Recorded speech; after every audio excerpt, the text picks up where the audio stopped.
Yan. Malapit na matapos.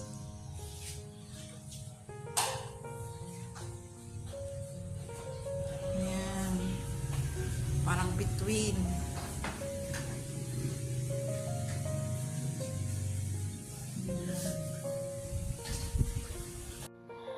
These are the towers and walls that Solomon built to extend the city. Ayan guys, natapos na rin ang dalawa ng mga kasama. Kami lang po ang nag-paint yan.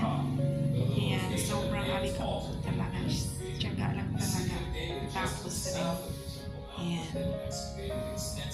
Gray and pink ang color. Kami lang talaga kasi walang budget. Ayan. Tiyaga lang talaga. The rock peak of Mount Moriah is the oldest physical evidence, which is hidden today beneath the dome of the rock. This is the rock that the dome of the rock is named after.